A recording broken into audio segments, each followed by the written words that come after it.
Hello YouTube, it's Tony. So today I'll do a video on how I maxed my very first Runescape account. I did this over 5 years ago, and that occurred less than 1 year after I first returned to Runescape, and also I will do a mini giveaway in the end, so stay tuned for this. Why did I make this video?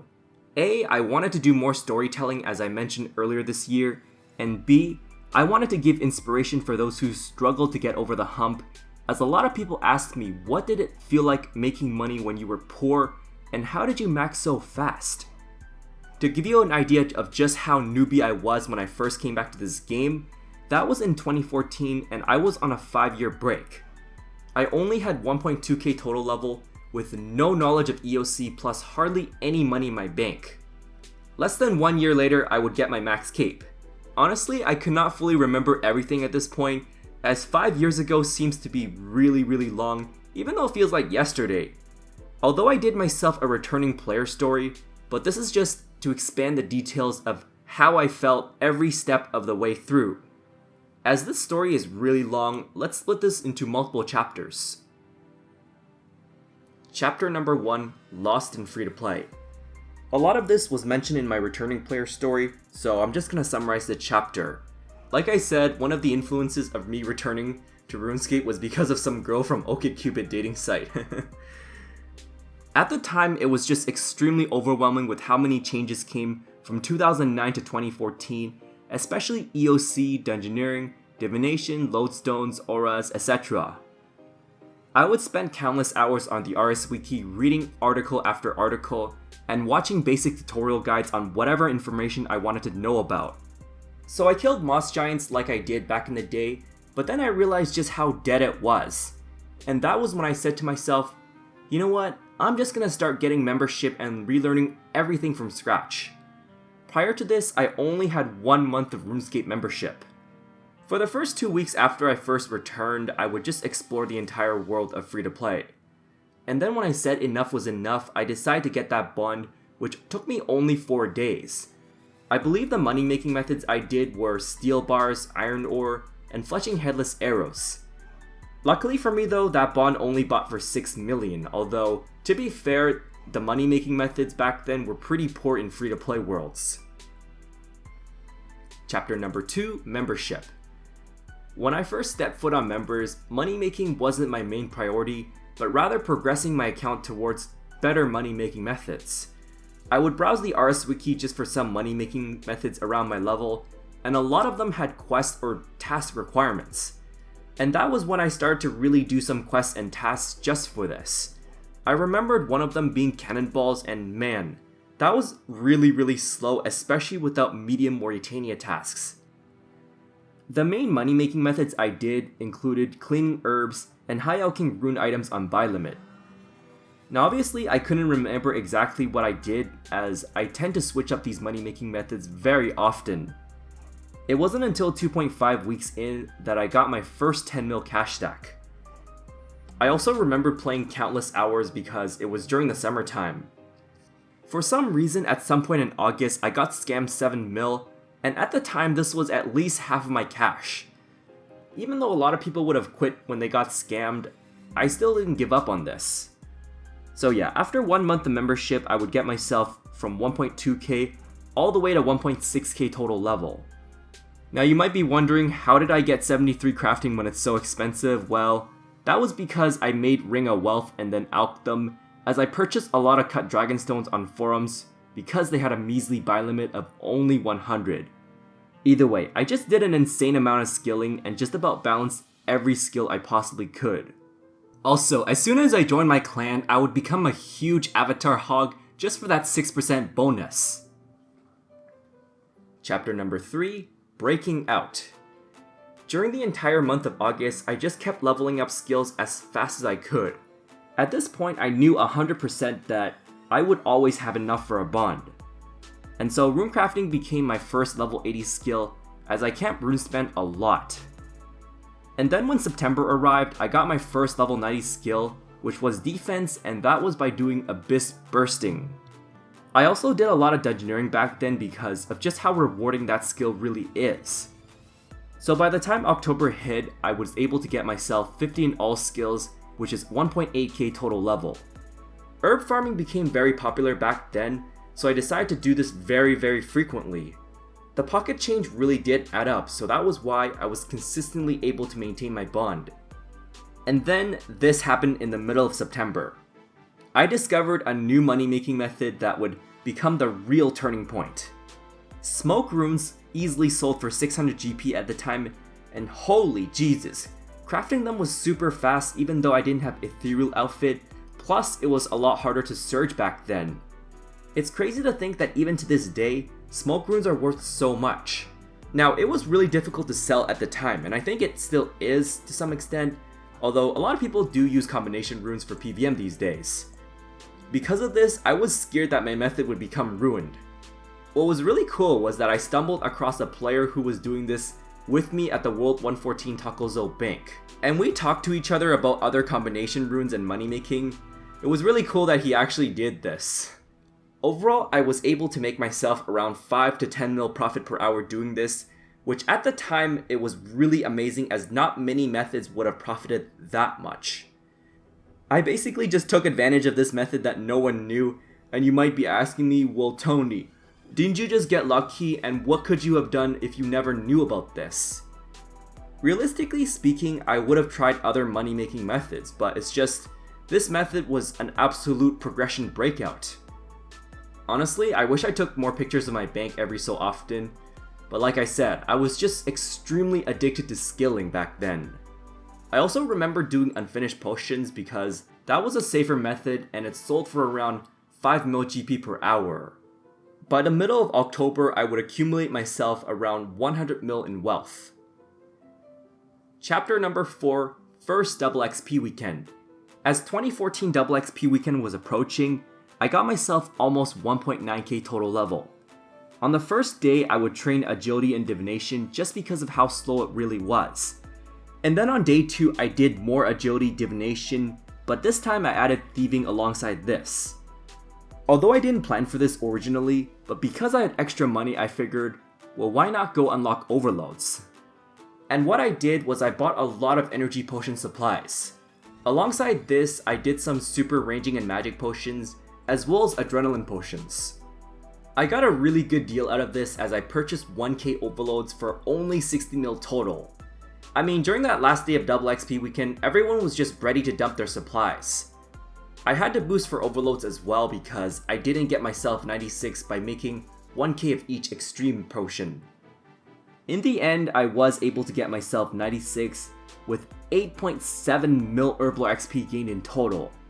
Now before I went to bed on that last day, I also did 500k construction XP until my parents knocked on the door and asked why I was still up. That was kind of funny, but either way, this is not so bad for a first time Double XP Weekend. I gained myself 49 total levels and almost 11 million total XP. After this point, I focused on training prayer at Gilded Altars as I wanted to get myself the level 60 all skills milestone. But overall as a whole when it comes to money making, I abused the hell out of Smoke Rune method to its oblivion. By the time November was coming to a close, I achieved myself 2000 total level. Chapter 5, Becoming Efficient. For the month of December, I did a lot of quests as I haven't completed many major quest storylines before this point. Finally, when bonds started dropping, I purchased 24 of them, so that way I could unlock the gold membership package at some point in middle of December. It was really remarkable that even to this day, I haven't lost a single day of membership on this account ever since I first obtained this. In purchasing Premier Club 2015, that put the nail in the coffin in terms of worrying about membership expiring. So then I started guesting the clan called Efficiency Experts because I wanted to think about trying to become more efficient and maxing faster. They really did influence me to unlock Prif because, at the time, Prif was one of the biggest high-level skilling hubs, and even to this day it is, although there are a lot of new skilling methods that don't require Prif anyways. Honestly, getting the stats wasn't difficult for Prif because I had 70 plus in most skills anyways. But doing the quest storyline was insanely time consuming as most of these quests leading up to this point is tedious. So just as 2014 was about to come to an end, I would finally step foot on perf for the first time ever. By this point, I have achieved 2,200 total level. So yeah, efficiency experts really taught me a lot about high level methods I had no idea about. It's crazy to think just how fast I picked up on the information they gave me. A lot of people in EE would use alts, but even to this day, I don't use alts for money making methods. Winter weekends was going on, and one of them was mini games, which I did myself a lot of Livid Farm. It's funny because looking at this screenshot, a lot of people had max cape. I was the only mid-level player doing this. There was also Slayer Weekend, which I got myself 85 in order to unlock more Ren. A lot of these mid-level Slayer tasks just felt like a drag just because of how terrible they were. In addition, I got myself 96 summoning with all the Water Fiend charms. At this point, I felt like I didn't need to do smoke runes anymore because all I did was just focus on doing Slayer for money instead. This was when I started to get into Dailyscape skilling methods like Gothixian caches, sinkholes, Big Chin Champa, Divine Use, etc. I basically just took advantage of all the dailies and bonuses I got, and so that was when I started becoming efficient at skilling. Chapter number 6, First 99. Now, I was already 2.3k total level, but having not achieved a single level 99. And so the second double XP weekend arrived, and this time I was absolutely prepared to blow up my money. See, I even had the money to create my own refer a friend account for 2 bonds. My goals during that weekend was to get 99 summoning and herblore. Summoning would become my first level 99, and yes, I actually keepsake this. Even to this day, I still have that cape sitting on my back. After 99 herblore, I would reach my 2,400 milestone, which meant at the time I could access World 48 for the Divine U trees. Over the course of double XP weekend, I gained a staggering 30 mil XP with 63 mil XP gained for the entire month of February 2015. Chapter number 7, finishing off. So the rest of this maxing journey is just really me grinding skills. I also had aspirations of getting completionist cape at some point after this, and so I did a lot of comp cape requirements. Now somehow looking at this old screenshot, I purchased 273 treasure hunter keys. Okay, so before you call me out on buying this with real life money, I spent this with my hard earned Runescape gold with 18 bonds which costed me 9 million GP each. So what I really wanted to get was a spring cleaner because at the time it was extremely useful for money making during Slayer. You have no idea just how extremely broken it was because it would turn a rune plate body into 100k GP worth of stuff. I kinda said to myself I would sell an armor leg for that just to get my hands on this. But yeah, during that promotion, you were basically guaranteed a red gem every like 5 or 10 keys or something like that. As the months rolled, I would complete every achievement diary except the desert tasks. Because there was a spring weekend event, I would finally complete the gruesome grind of Livid Farm. Yeah, I cannot believe I planned so many months in advance just to see this. About one day before I got my max cape, I would finally obtain my first quest cape, and so to wrap up the story, I would get myself max cape officially on June 14th, 2015. At that point, my total playtime was 133 days and 3 hours, giving me an effective XP per hour of 159k. You'll notice that on that screenshot, I even trained some skills past level 99. So while I took this game seriously back then, I don't know, I just really no-life RuneScape for an entire year. Skilling was just my true passion and motivation. A lot of people hate skilling, but I was just one of those who absolutely enjoyed it. Besides, my PVM skills were just god-awful back then, as I didn't even kill my first Araxer till it was for the Morvren challenge, a couple months after I maxed, which took me 12 minutes using range tank gear and Death Lotus darts. It's crazy to think just how much money I made without bossing or doing any of these big ticket activities like staking or clues. But yeah, overall I just enjoyed skilling, questing, and exploring, rather than just jumping into bossing like a lot of people. Telling the story just brought back a lot of memories, even though it's only 5 years old, but it just felt like yesterday. And finally, the last section I'll get into is, what are my overall takeaways from this? In my opinion, all you need to do is just make enough money to maintain a bond. The way I sustained my bond was I just always let myself become poor. Just try to level up your skills and invest for quests.